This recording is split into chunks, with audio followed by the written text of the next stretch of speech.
Hello friends, welcome to my channel highway study guru. आज हम लोग इस वीडियो के माध्यम से इफेक्टिव सीवीआर के बारे में जानेंगे कि इफेक्टिव सीवीआर क्या होता है, इसका उपयोग क्यों किया जाता है और इसको कैसे निकालते हैं। आजकल आप देखते होंगे कि पेमेंट डिजाइन में सीवीआर के बदले इफेक्टिव सीवीआर लिखा रहता है और IRC 37 में भी जो टेम्पलेट थिकनेस का दिया हुआ है कि जीएसबी कितना थिकनेस क्या रहेगा, डब्ल्यूएम का थिकनेस क्या होगा, डीबीएम या बीएससी का थिकनेस क्या होगा। तो वहाँ भी एक ग्राफ है, उस ग्राफ में इफेक्टिव सीवीआर वर्सेस एमएसए है। तो इसलिए हम लोग आज इफेक्टिव सीवीआर के बारे में जानेंगे कि इफेक्टिव सीवीआर क्या होता है, इसको कैसे निकालते हैं। तो चलिए वीडियो को शुरू करते हैं। इफेक्टिव सीवीआर इक्विवेलेंट होता है combination of 500 thick subgrade CVR और सबग्रेड के जस्ट नीचे जो इम्बैगमेंट 500 mm थिकनेस होगा उसके सीवीआर का। अब इफेक्टिव सीवीआर हम क्यों यूज करते हैं। अब हम जानते हैं कि जैसे सबग्रेड का थिकनेस 500 mm है तो इसको हम 2 लेयर में करेंगे और दोनों लेयर में जो सॉयल मटेरियल यूज होगा उसका सीवीआर डिफरेंट डिफरेंट हो सकता है। इसी तरह इम्बैगमेंट में जो हम सॉयल यूज करेंगे उसका भी सीवीआर अलग अलग हो सकता है। तो इसलिए हर लेयर में अगर सीवीआर अलग अलग मटेरियल यूज करते हैं तो हम उसके लिए इफेक्टिव सीवीआर निकालते हैं। इफेक्टिव सीवीआर निकालने से पहले हमको रिसिलिएंट मॉडुलस निकालना पड़ता है। तो रिसिलिएंट मॉडुलस निकालने के लिए हम रिपीटेड ट्रायल एक्सल टेस्ट से हम इसको निकाल सकते हैं, लेकिन ये इक्विपमेंट थोड़ा कॉस्टली होता है। इसलिए हम रिसिलिएंट मॉडुलस और सीवीआर में एक रिलेशन होता है, उस रिलेशन के आधार पे हम रिसिलिएंट मॉडुलस निकालते हैं। जैसे किसी सॉइल का अगर सीवीआर 5% या उससे कम है तो उसके लिए मॉडुलस रिसिलिएंट निकालने के लिए हम 10 इंटू सीवीआर करेंगे। यदि सीवीआर वैल्यू 5 से बड़ा है तो इसके लिए हम ये फॉर्मूला लगाएंगे 17.6 इंटू सीवीआर का पावर 0.64। इसके बाद पॉइसन रेशियो 0.35 लेते हैं। अब इनके मदद से हम IIT पेप सॉफ्टवेयर में इस डाटा को फीड कर हम मैक्सिमम सरफेस डिफ्लेक्शन निकालते हैं डेल्टा। तो उसमें सिंगल व्हील लोड लेते हैं 40,000 न्यूटन, कंटेक्ट प्रेशर 0.56 और पॉइसन रेशियो 0.35 लेते हैं और उसके बेस पे हम डिफ्लेक्शन निकालते हैं। तो जब हमारा मैक्सिमम डिफ्लेक्शन पता हो जाता है तो फिर हम मॉडुलस ऑफ रेसिलिएंट निकालते हैं। उसके लिए फॉर्मूला है T into 1 minus Poisson ratio का square into PA divided by delta. यहाँ P हो गया कंटेक्ट प्रेशर जो 0.56 MPa होगा, A हो गया radius of circle contact area तो इसका वैल्यू हो गया 150.8 mm, पॉइसन रेशियो हो गया 0.35, डेल्टा हम IIT पेप से निकालेंगे। इसके द्वारा हम मॉडुलस ऑफ रिसिलिएंट निकाल लेते हैं। फिर अब इफेक्टिव रिसिलिएंट मॉडुलस में लिमिट होता है कि ये 100 MPa से ज़्यादा नहीं होगा, यानी effective resilient modulus maximum 100 MPa हम डिजाइन के लिए कंसीडर कर सकते हैं। तो इसका इफेक्टिव सीवीआर 15.1% होता है, इक्विवेलेंट टू 50% मान सकते हैं। तो आप IRC 37 में भी देखेंगे जो इफेक्टिव सीवीआर का टेम्पलेट है उसमें मैक्सिमम 50% ही दिया है। अब इसको एक एग्जाम्पल के द्वारा हम समझते हैं। सपोज कोई फ्लेक्सिबल पेमेंट है, वहाँ हम जो इमेगमेंट में सॉइल यूज कर रहे हैं उसका सीवीआर 8% है और जो सबग्रेड 500 mm थिक यूज कर रहे हैं उसका सीवीआर 20% है। तो हमको अब इसका इफेक्टिव सीवीआर निकालना है।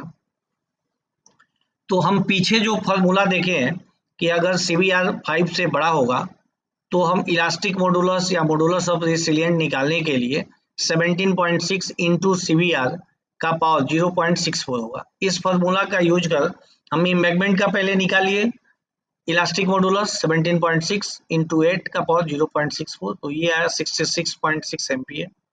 इसी तरह सबग्रेड का निकालेंगे, तो सबग्रेड का सीबीआर हम 20% माने हैं, तो यहाँ 17.6 इंटू 20 का पावर 0.64, यानी ये आ गया 119.7 एमपीए। अब इस पे जो लोड होगा वो 40,000 न्यूटन होगा, कंटेक्ट प्रेशर 0.56 होगा, सबग्रेड का लेयर थिकनेस जो है वो 500 mm है, इसका इलास्टिक मॉडुलस 119.7 है। इम्बैगमेंट का सबग्रेड के जस्ट नीचे जो 500 mm थिकनेस इम्बैगमेंट का हम लिए निकाले हैं उसका है 66.6 MPa। अब इस डाटा को हम IITPM में फीड कर मैक्सिमम सरफेस डिफ्लेक्शन डेल्टा निकालते हैं।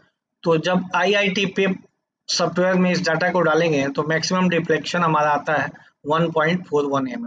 अब इस डेल्टा का जो वैल्यू आया है इसको हम यूज करके इफेक्टिव रेसिलिएंट मॉडुलस निकालते हैं।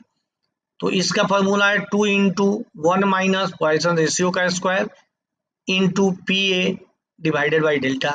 तो 2 ये 1 है, पॉइसन रेशियो 0.35 रखेंगे तो इसका स्क्वायर इंटू प्रेशर 0.56 है into radius of contact area 150.8 है और डिफ्लेक्शन हमारा निकला है IITPM से 1.41 mm। तो मॉडुलस रेसिलिएंट आ गया 105.10 MPa। अब एज पर डिजाइन गाइडलाइन में मैक्सिमम ये कितना होता है 100 MPa होता है।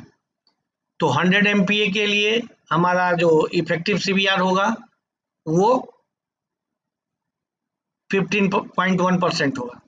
तो अब ये जो हमारा मॉडुलस ऑफ रेसिलिएंट आया है 105.1 MPa, इसके कॉरस्पॉन्डेंट हम इफेक्टिव सीबीआर निकालेंगे तो 15.85% आएगा।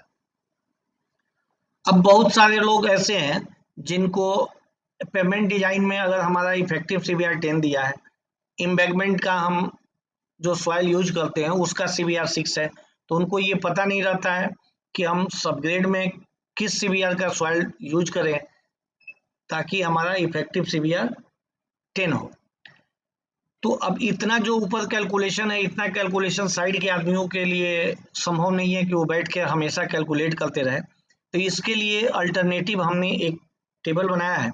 इस टेबल के माध्यम से आप इजीली निकाल सकते हैं कि अगर इम्बैगमेंट में हम 8 सीबीआर यूज कर रहे हैं और हमको अगर इफेक्टिव सीबीआर 12 चाहिए तो सबग्रेड में किस सीबीआर का सॉइल हम यूज करेंगे। तो इस टेबल के माध्यम से हम इसको समझते हैं। सपोज जैसे सीबीआर ये जो है सबग्रेड का सीबीआर यहाँ दिया हुआ है, इम्बैगमेंट का सीबीआर ये नीचे इम्बैगमेंट का सीबीआर है, ये इफेक्टिव सीबीआर है। अब एग्जाम्पल के तौर पे इस टेबल को कैसे देखेंगे, सपोज हमको इम्बैगमेंट का 8 सीबीआर यूज कर रहे हैं, 8 सीबीआर का मटेरियल यूज कर रहे हैं, तो ये 8 हो गया और हमको इफेक्टिव सीबीआर चाहिए 10, तो इधर इस टेबल में हम बढ़ते गए 10.3 यहाँ आ रहा है, इसका मतलब सबग्रेड का सीबीआर 11 चाहिए, तो इफेक्टिव सीबीआर 10 होगा। अगर इम्बैगमेंट का सॉइल जो हम यूज कर रहे हैं 8 सीबीआर का और सबग्रेड का 11 सीबीआर यूज करेंगे तो हमारा इफेक्टिव सीबीआर 10 मिल जाएगा। इसी तरह अगर हम इम्बैगमेंट में जो सॉइल यूज कर रहे हैं उसका सीबीआर 7 है और हमको इफेक्टिव सीबीआर 12 चाहिए, तो हम इसमें आगे बढ़ते हैं। 12 यहाँ है, यानी 12 के लिए सबग्रेड का सीबीआर 14% चाहिए और इम्बैगमेंट का 7। अगर इम्बैगमेंट का 7 सीबीआर का सॉइल यूज करते हैं और इफेक्टिव सीबीआर 12 चाहिए तो हमको सबग्रेड का जो सॉइल यूज करना है वो 40% होना चाहिए। Thank you for watching my video. मेरा वीडियो अच्छा लगे तो दोस्तों को शेयर करें, लाइक करें और अभी तक आपने सब्सक्राइब नहीं किया है तो सब्सक्राइब कर लें जिससे आपको अपकमिंग वीडियो का नोटिफिकेशन मिल सके।